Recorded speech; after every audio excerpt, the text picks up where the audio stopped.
Salut à toutes et à tous, donc c'est Choc, on se retrouve aujourd'hui pour un nouveau tuto sur motion tracking. J'avais déjà fait le tuto sur le motion tracking en masque, mais c'était une partie du motion tracking. Aujourd'hui on va s'attaquer à le motion tracking en lui-même. Donc ce tuto est un tuto traduit de l'anglais, donc de Sora NWP.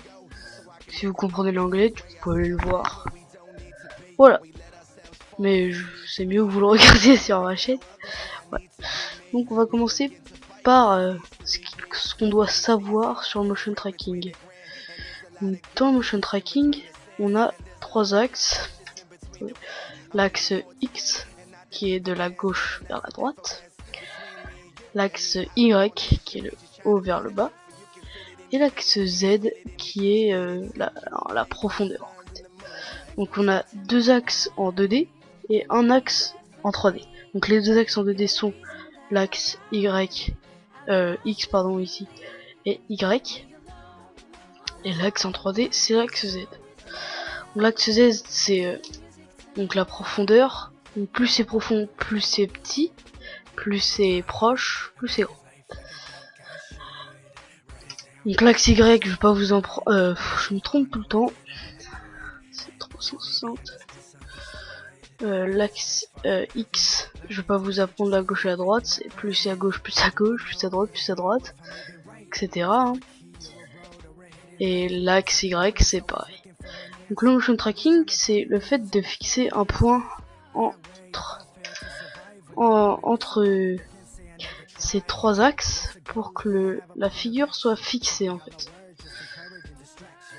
Donc voilà, je crois avoir tout dit. Donc on va commencer par ouvrir After Effects. Importer notre cinématique en MP4 tiré de Sony Vegas. Voilà, on la glisse pour faire une précomposition et on a notre cinématique. Elle sera dans la description si vous voulez la télécharger pour pas aller en faire une sur le live. Donc les paramètres de rendu, vous avez composition, ajouter à la file d'attente de rendu, personnalisé dans le module de sortie, format séquence PNG et vous changez rien. Donc là vous allez dans vos documents ou quelque chose comme ça. Moi je vais dans mes images, vous faites un nouveau dossier en cliquant ici et vous l'appelez moi je vais l'appeler tuto. Voilà, vous l'ouvrez et vous enregistrez, faites le rendu. Donc je vais faire une pause et je vous reprends après le rendu. Donc voilà, on se retrouve sur Boujou après le rendu. Donc voici Boujou. Donc ici dans Toolbox, dans la Toolbox, on va aller dans Import Sequence. Vous allez dans votre dossier, merde, je me suis trompé.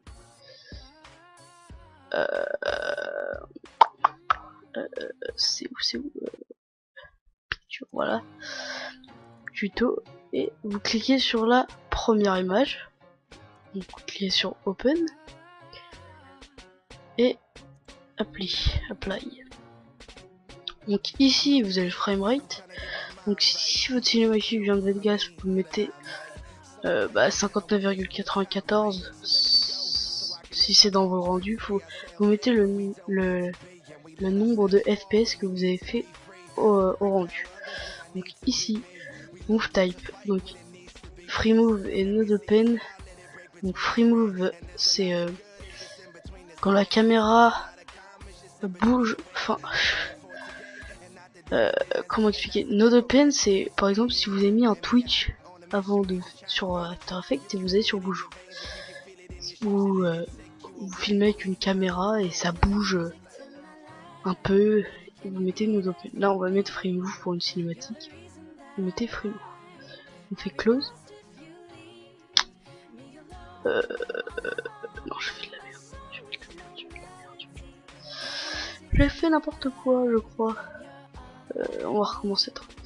Open. Puis attends. Free move. clac, voilà. Maintenant, donc, vous avez votre cinématique, comme ça. Première chose que vous devez faire, c'est aller dans Track Features, mettez All Frame, ici All Frames, Advanced, et dans Sensitivity, vous devez augmenter un peu le nombre. Plus c'est grand, plus il va y avoir de points, mieux ce sera pour le tracking. Et plus on augmente, plus ce sera long.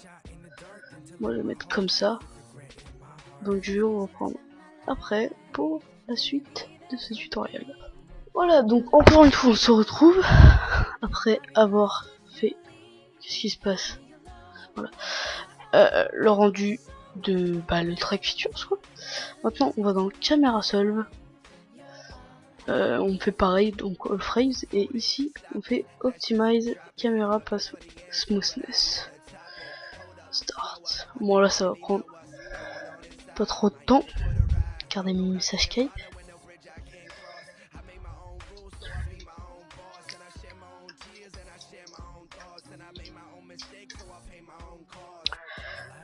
Allez Rajon, dis coucou à YouTube. Il veut pas hein.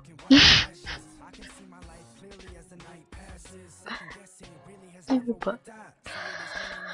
Ok, donc c'est fini. Maintenant, ça va être la partie la plus dure de ce tutoriel. Donc, on va aller dans Scene Geometries et on doit avoir tous les axes. Donc, on commence Add Chord from Int et on prend le X. Le X, rappelez-vous, c'est de gauche à droite. Il faut 2 points qui soient parfaitement au même endroit, parfaitement sur la ligne. Tac, on a celui-là et celui-là. Je prends celui-là. J'ai celui-là, tac, je prends celui-là. Connect selected. Add chord from it. Y-axis, l'axe Y. Là, on a 2 points. Comment trouver 2 points vraiment bien alignés? Oh, ils sont parfaits. Tac, connect selected. Et le Z. Donc là, c'est la profondeur. Ça doit aller.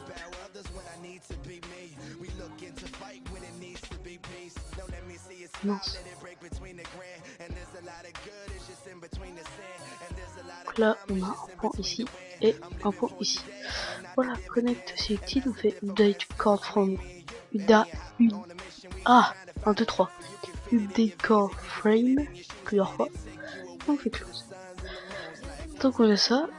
On va chercher. Là, on a nos 3 axes. Et on va chercher un point pour le motion tracking. Celui-là, il m'a l'air pas mal. On fait clic droit dessus. Flag from export. Clic droit. Rename. Texture. Voilà. On a ça. Maintenant, on fait export. Export Camera Solve. On va aller dans notre dossier. Image. Tuto. On va mettre. Tac. Là. On met Cinema 4D. Si vous voulez, genre After Effects, vous mettez After Effects. 3ds Max, vous mettez 3ds Max, etc. À ne pas oublier, ici on met Export Flag Tracks Only, on le coche. Skullsen on met Skullsen by on met 100 et on save. Voilà.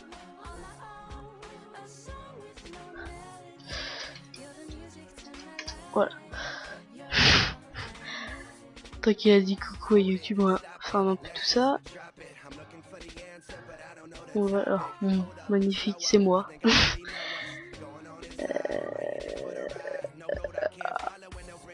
Image. Tuto. Et on va aller là. et on ouvre le fichier Cinema 4D.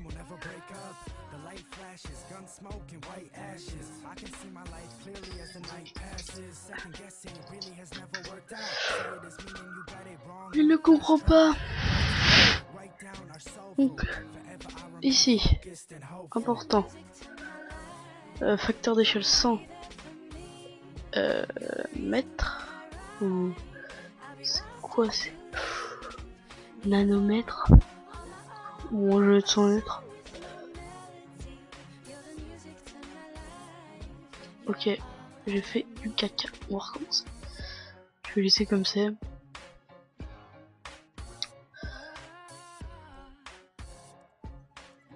Centimètres. Voilà, c'est ça. Alors, ici, on a notre motion tracking.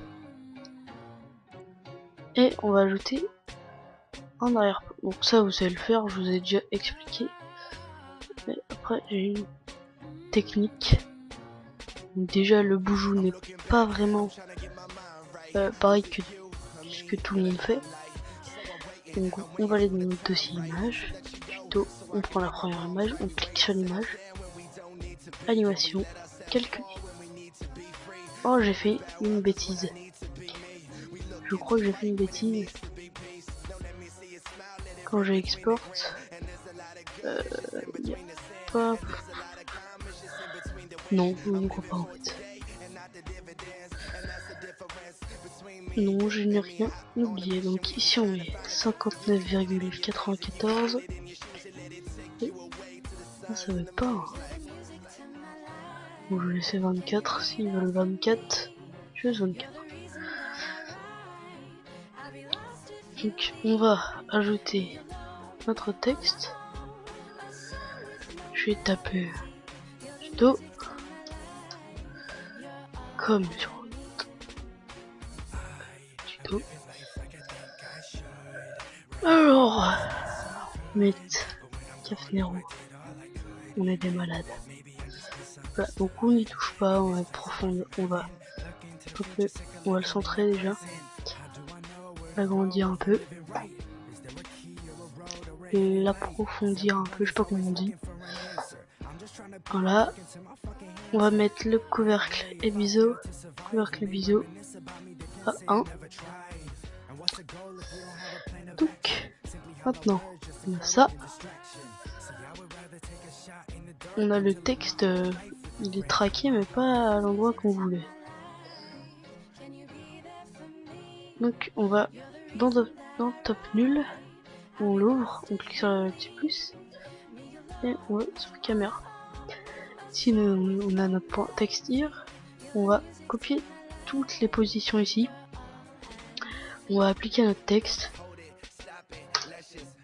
Hop. Tac. Merde, je me suis trompé. Tac.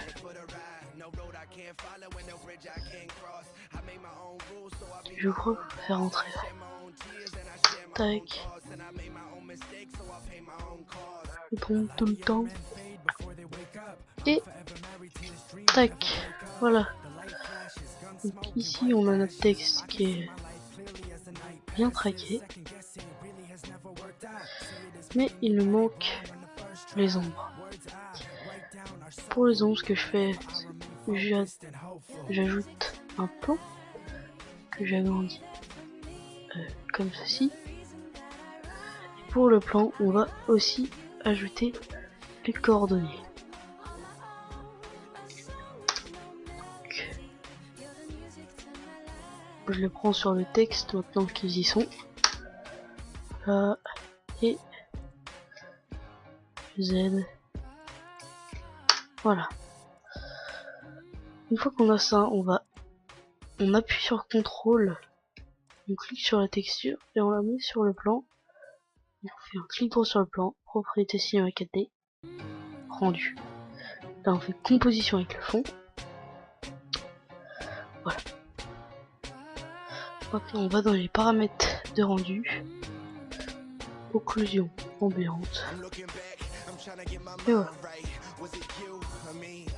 On a déjà un texte beaucoup plus beau avec une ombre assez jolie, mais on peut l'améliorer. Donc longueur derrière maximum 150, contraste 10. Donc c'est un petit peu mieux. Je trouve que les ombres avec la lumière, je trouve ça vraiment pas beau. Moi je fais mes ombres sur After Effects quand le texte est plus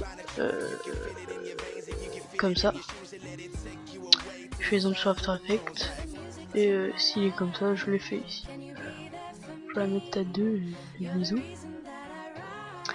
Maintenant on va ajouter une lumière pour que le texte soit un peu plus présentable. Et on va mettre 2 lumières comme ça.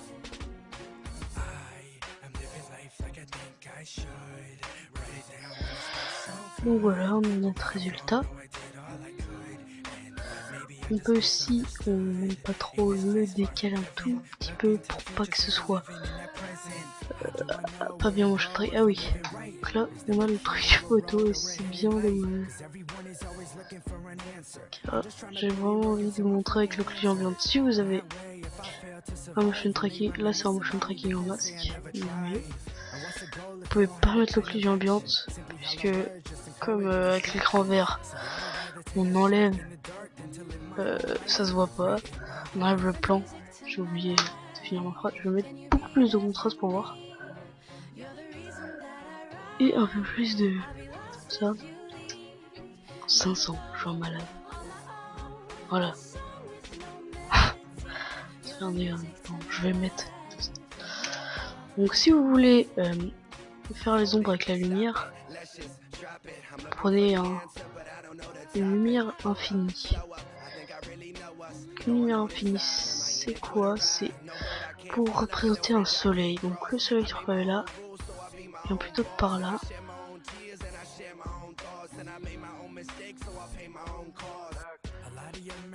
Before they wake up, I'm forever married to this dream, will never break up. The light flashes, gun smoke and white ashes. I can see my life clearly as the night passes. Second guessing really has never worked out. See it as meaning you got it wrong on the first try. Words I write down are soulful. Forever I remain focused and hopeful. You're the music to my life. Can you be there for me? You're the reason that I ride. I'll be lost. On peut faire ça si on souhaite pour orienter mieux notre lumière, mettre avec cette vue beaucoup plus facile.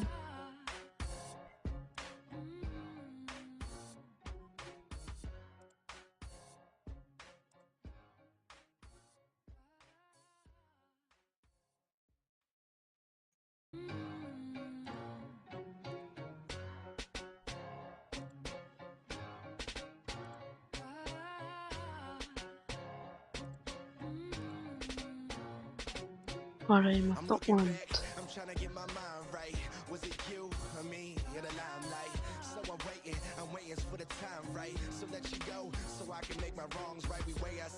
Je suis pas un expert dans ça, je vous montre un peu, mais je suis assez concentré, ce qui ne se fait pas dans un tuto. Voilà, donc maintenant on a ça, on va aller dans notre lumière. On va ajouter l'ombre, donc ombre, masque d'ombre, ombre diffuse. On va dans ombre, on met 60. J'espère que ça va marcher un petit peu. Ouais, non. Ça ne fait rien, j'ai le mal placé, la lumière.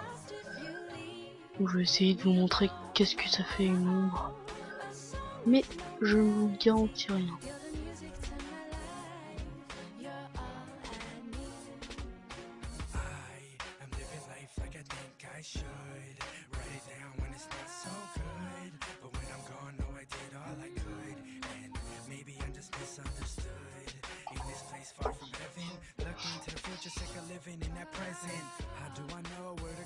Voilà, ça devrait le faire. Hop, masque d'ombre, ombre diffuse et 60.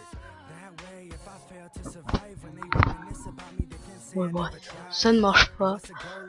Je ne sais pas pourquoi. Je suis pas un pro des ombres.